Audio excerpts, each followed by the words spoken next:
What brought you here to the Caring Place? I was taking care of my grandparents, and after they had passed away, I had everything on hold that I wanted to do for a while to do that because nobody else was really around. When they were gone, the family kind of went their own separate ways, and I didn't have anything going on because I was taking care of that. Where did you come from before you arrived here? Colorado. And when you got here, did you come directly here to the Caring Place? I had some savings that I was living off of for a little while, and I wasn't prepared for how expensive the city is. At any point, were you homeless? I was, yes. You were, okay. If you don't mind, what was that experience like for you? It can be scary.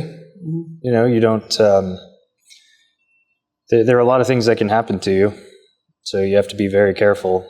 Reduced it down to just a backpack and eat where I could and sleep where I could. In references to sleeping, are there any moments or instances that particularly stand out to you as a memory? Well, you never get a good night's rest when you're out there because you're worried about somebody like coming over to you while you're sleeping and threatening you somehow, or even if it's, your stuff could be stolen, you could get hurt. There are a number of things that could happen to you. And so you never really, you sleep with one eye open. You never feel safe or comfortable. And when that's an everyday thing, it kind of wears on you. What was your experiences with with eating and finding food and securing food for meals? Well, I would just go into restaurants and ask straight up, just be honest about the situation. Hey, I'm homeless. Is there anything that I can have to eat? I remember there was one Cuban restaurant that I went to. There was a police officer sitting next to me, and he was asking me what was going on. And I just told him, and he bought me lunch. Was there a particular moment or interaction with someone that brought you here to the Caring Place? It just so happened that they do the intakes on a Monday morning, so I was here Sunday night, and it just worked out perfectly. I didn't even know that until I had gotten here. If you could describe what that experience was like, anything that you recall, any interactions that you remember, people that you met? I wasn't sure what to expect. Everybody was friendly, and I felt welcomed. What are some of those things that you enjoyed when you first started? It's the little things for me, like somebody that's willing to come up and introduce themselves and speak with you, want to show you around and how things work. They want to help you.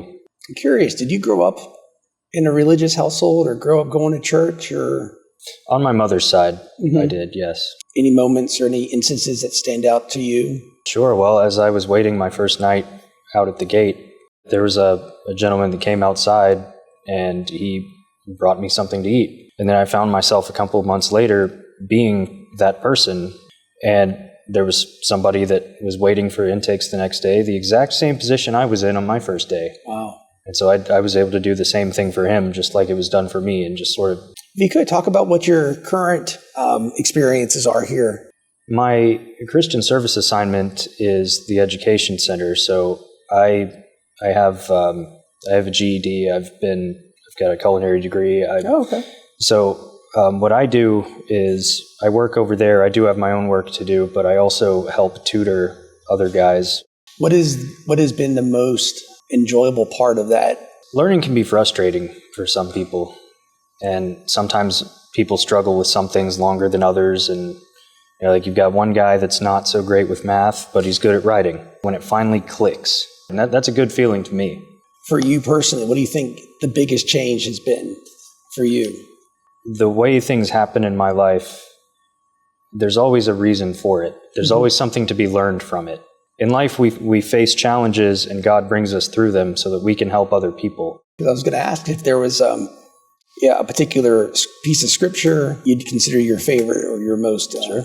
Hebrews 11:1 tells us faith is the substance of things hoped for, the evidence of things not seen. Faith allows you to know that God has a plan for your life. Have you been here during the holidays? I have, yes, sir. What was that experience like? Or a lot of opportunities to put a smile on other people's faces. The less fortunate that some people have families and children that they just, because of circumstances, they weren't able to get anything for their children. What are some of your goals? Well, the mission is providing a way for me to go back to school, which is something that I've sort of put off for my life, and I have a reignited motivation to do that. What do you want to go back to school for? I'd like to do something in the medical field. Okay. But first, I'm going for a bachelor's degree. If you had the opportunity to meet a donor, what would you like to say to them? Well, I would just want to tell them thank you. And it's really a beautiful thing that they're doing, because it very much does change lives. Thank you so much. That was great. Happy to.